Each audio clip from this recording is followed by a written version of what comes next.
Hello, you two. I'm glad you got my letter. Durin's awake and waiting on the bench over there. I'm here if you need help. Just give me a shout. Don't worry about us. We'll be fine.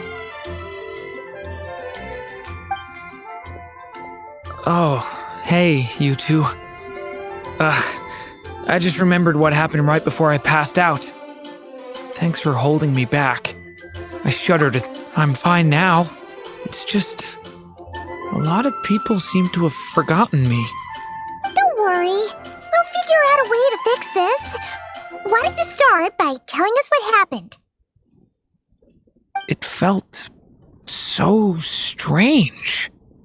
After I realized no one recognized me anymore, I suddenly felt like I'd completely lost contact with my body. Abyssal power lies sealed within this body I inhabit. So when I lost my connection to it, I lost control of that power too. It wasn't until I heard everyone calling my name that I was able to reconnect with my body. You lost contact with your body? Does that mean there's something wrong with it? Sounds like we need Albedo more than ever. I don't think the problem lies in Albedo's alchemy. Huh. But then, why are people forgetting you? Guess that's what we need to figure out. That means we need Alice for sure. But it's been ages and she still hasn't been in contact. Now would be a really good time for a hint. How could the story's budding branches even hope to reach beyond the towering walls? Leaving the castle, the witch went off in search of the tallest, grandest tree in the whole world. High up in the canopy of that tree, she sought a resting place, a refuge where the little sapling might take root. Go to that place, for it was there that the sapling felt its first breath of wind. Huh? Was that another clue? Does that mean the story isn't over yet? Leaving the castle. It just occurred to me. If this story is all about my own experiences, then wouldn't what happened after I left Simulanka be part of it too? But how could she possibly know exactly what would happen? And even if she did, how could we know when the story was complete? Yeah. Since we can't reach Alice right now, we'll just have to get to the bottom of this ourselves. But first, we gotta figure out where this riddle wants us to go. The tallest, grandest tree in the whole wide world. Huh. The only place that ever gave me that feeling was the one I ended up in right after leaving Simulanka. They had great coffee there too, and so many books you'd never run out of things to read. Think about it. Our search in Mondstadt began in a library, right? Well, Sumeru City's got one of those too, and it's absolutely huge. What do you say? Should we try looking there? Huh. That does kind of make sense. And it's not like Paimon's got a better idea. Alright, let's just give Jean and the others a heads up first. Well, it sounds like you've got a plan, so I won't interfere. All I ask is that you stay safe. Albedo won't be back for some time, and until he is, we can't know for sure how dangerous Durin might be in his current state. I'm so sorry about what happened before. Believe me, I'm not blaming you, and neither is anyone else here. If anything, it's the opposite. We're all just worried about you. Worried? About me? Come with me. I want to show you something. As soon as they heard you were awake, they all hurried over to see how you were doing. You all came to see me? A little birdie told me you're working on finishing a storybook. So maybe all those people losing their memories is just a plot twist waiting to be resolved. Miss Lisa, you always seem to know how to put my mind at ease. Please, everyone, don't worry about me. When I get back, I'll find a way to complete my mother's story, and the one we started, too.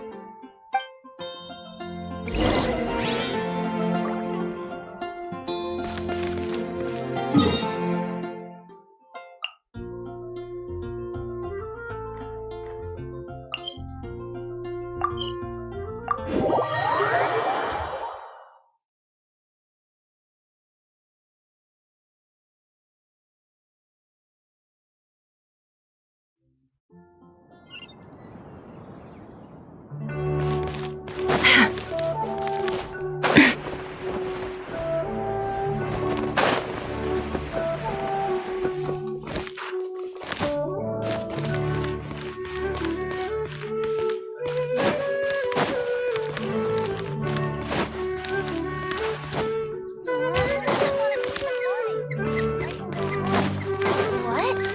But I think it's way better.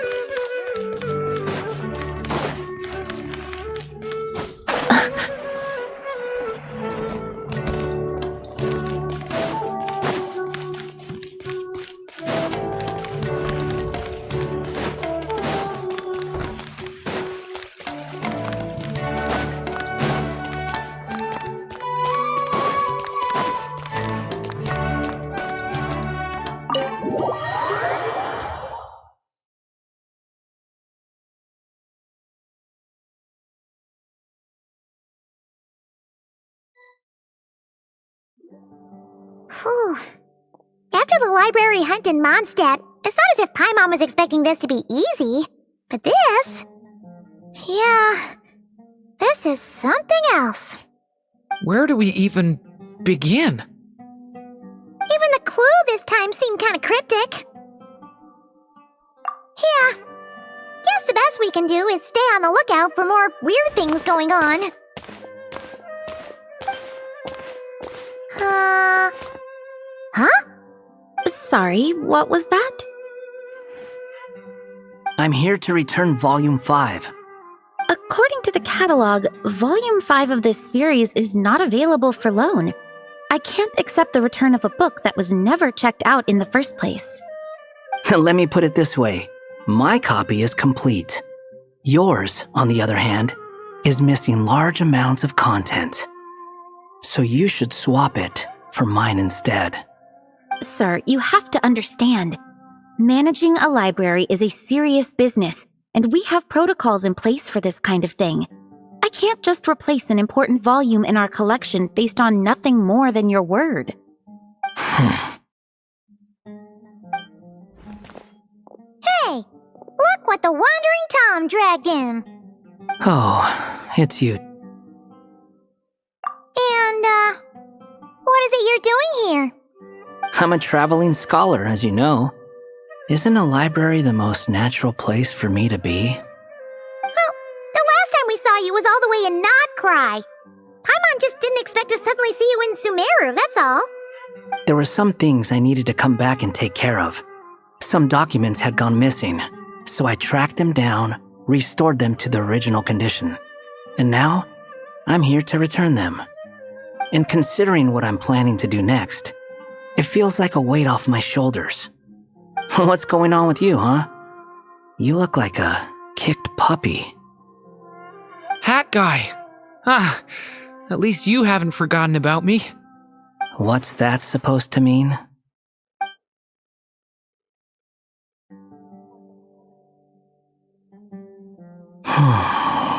So it's been getting worse. Sounds like you know something we don't. After he left Simulanka, he spent some time traveling Sumeru with me.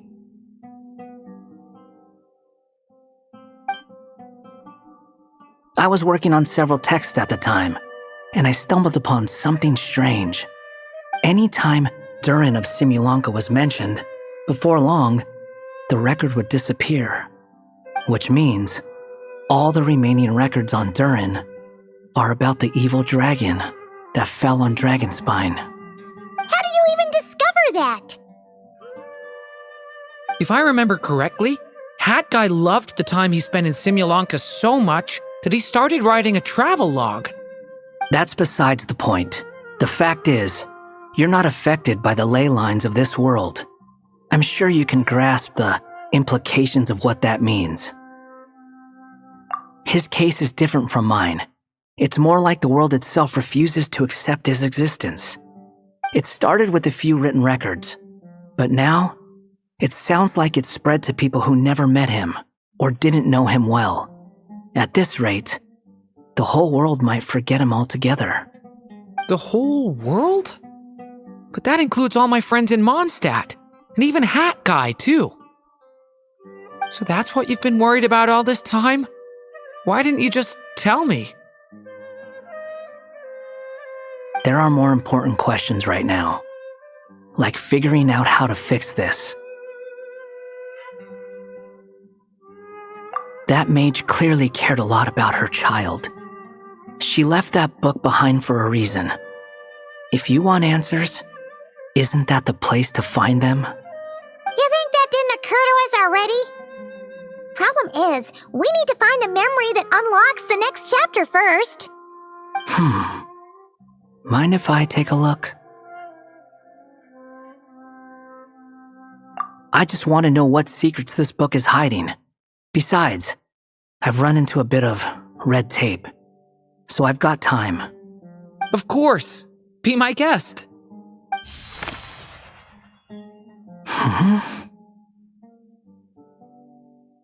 So, the memory we've been looking for was about you all along?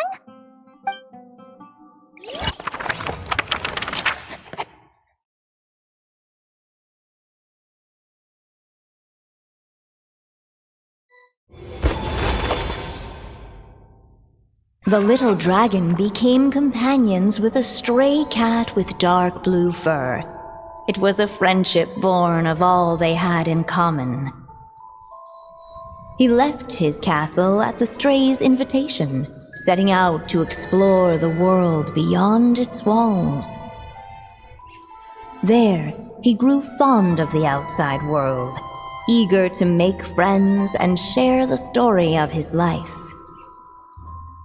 Taken by the dragon's story, the stray tried to write it down. But he soon realized that no matter how he tried, it would always warp into the evil dragon's tale.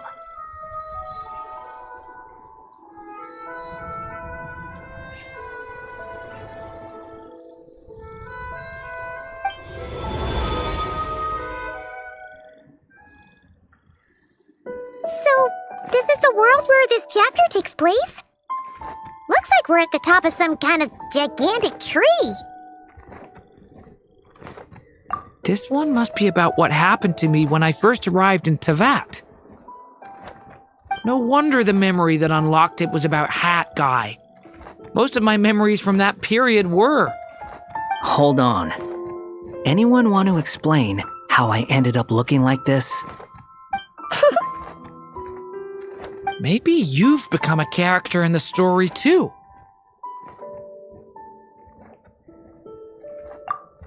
You see me as a stray cat? A wandering Tom, to be exact. You should count yourself lucky. Of all Durin's friends, your character is by far the most memorable.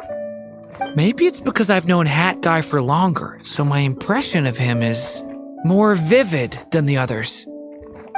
Vivid? Then how come you haven't changed one bit? Guess that means the impression the traveler left was so vivid, it didn't need changing.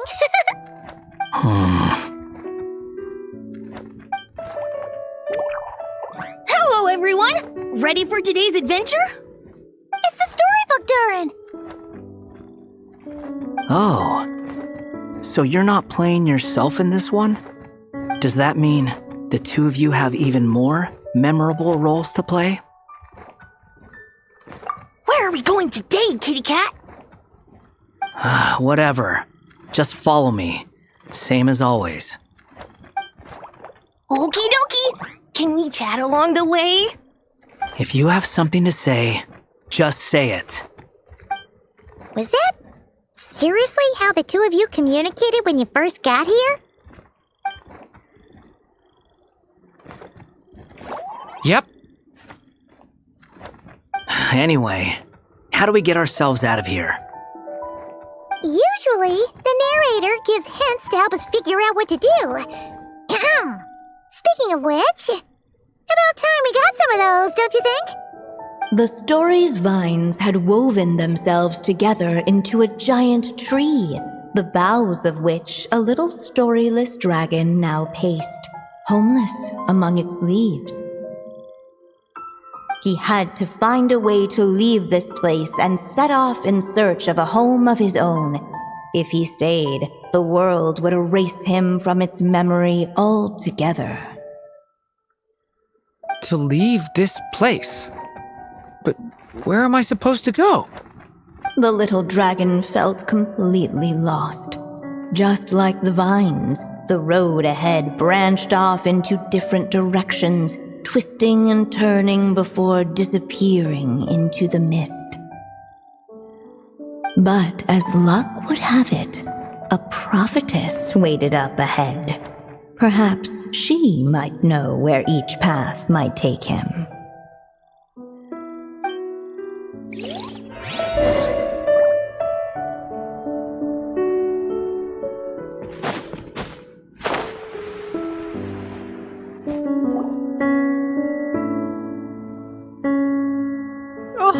You must be the little lost dragon.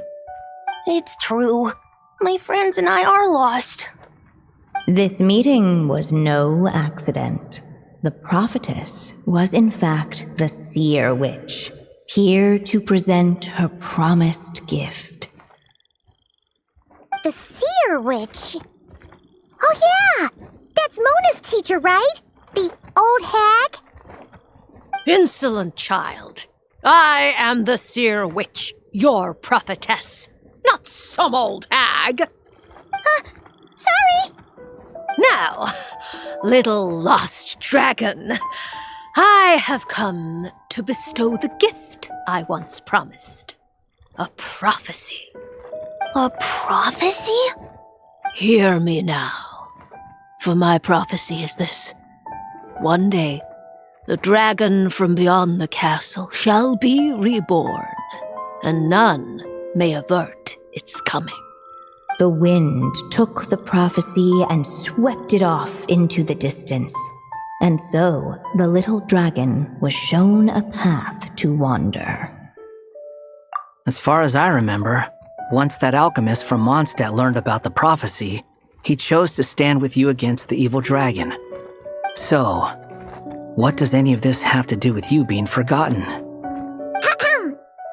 Oh, wise witch of prophecy! Could we trouble you with another question?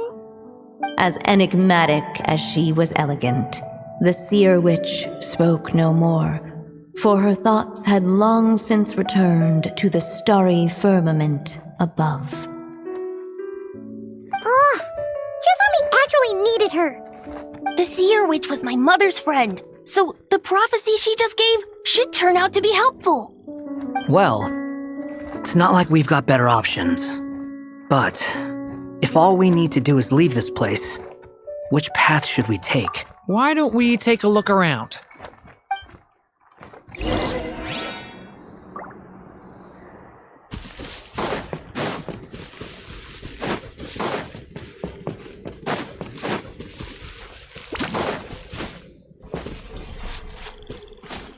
The wind kept blowing, but the little dragon had not yet resolved to follow it. Before him lay a foggy path, and where it might lead he could not tell.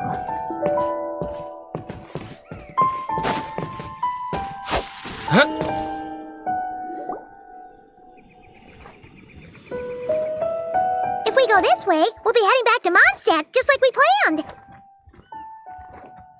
Out of all the options so far, this seems like the safest, right?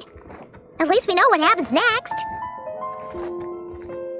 He helps stop the evil dragon from returning, gets a new body, makes a whole bunch of friends, who all just forget about him.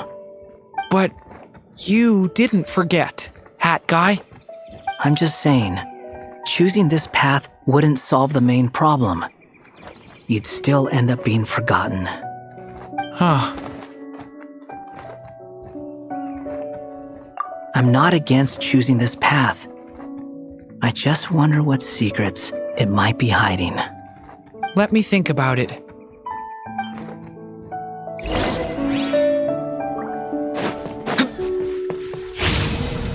Thunder!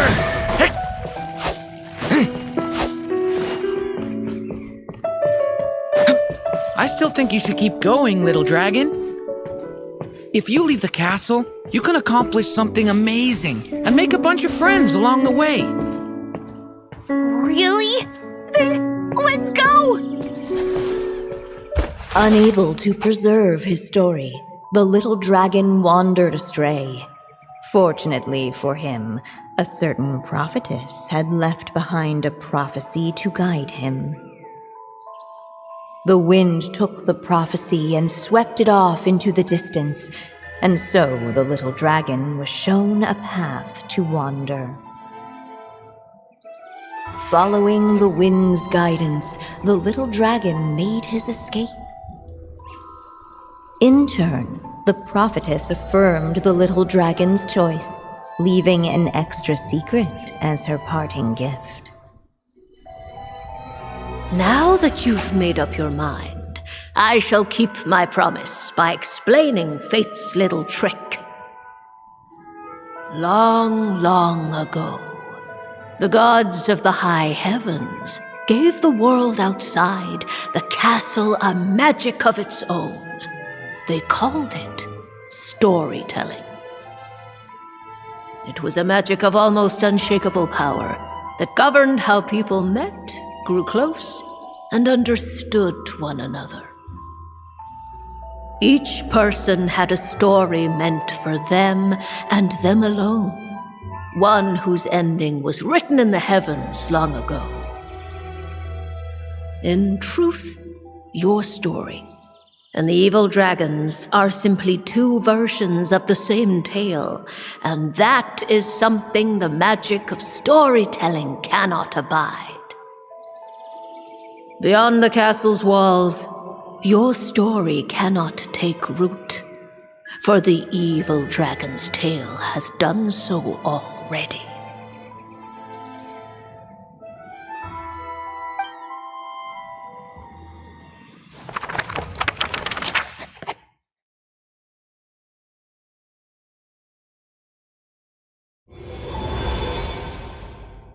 So, that was the secret? Huh.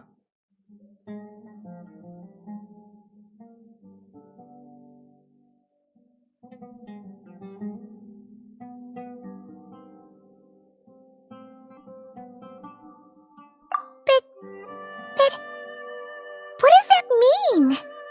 You still don't get it? Simulanka Durin and Tevat Durin share a special kind of connection. Their fates are mirror images of one another. While they were in two separate worlds, there may have been some mutual influence, but their fates were independent. But when Simulanka Durin came to Tevat, a version of his fate already existed there. So, how can two fates exist at the same time? The answer is, they can't. The rules of this world don't allow it. You can't return a book you never checked out in the first place. So, what's Durin supposed to do? Those mages seem to have come up with quite the ingenious solution.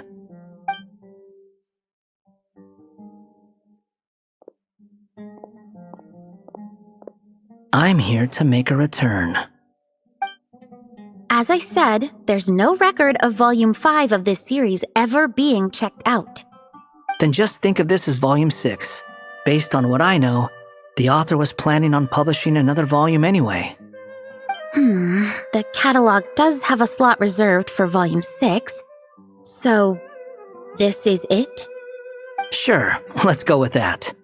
All you need to know is, I'll be the one writing this series from now on. You...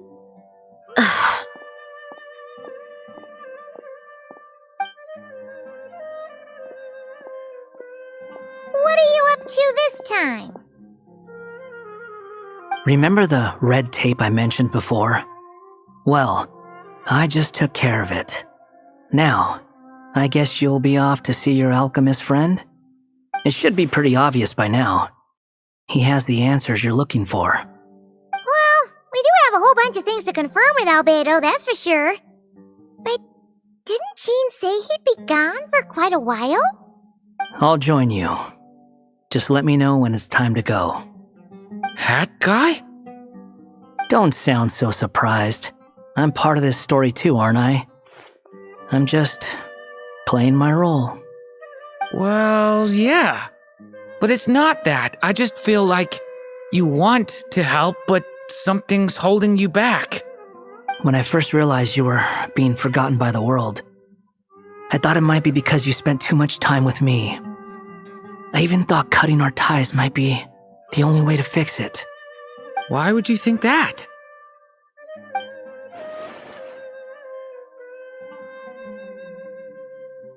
It doesn't matter now. Judging from the answer this book has given us, just as well, with the ley lines rejecting him like this, the people who still remember him are his only remaining connection to this place. If that last fragile tie was broken, who can say what devastation his unbound body might unleash? And to think I'm one of the people keeping you here, instrumental in helping change your fate. Can't say I saw it coming. Well, if it's good enough for Hat Guy, it's good enough for me. After all, he is about as odd as humans get. Excuse me? With some people, even if you try asking a simple question, they'll always give you a complicated answer. And the more you ask, the more complicated it gets. Truth is, Hat Guy's just that kind of guy. Whatever. All I needed was a yes or no, so we can quit it with all the back and forth.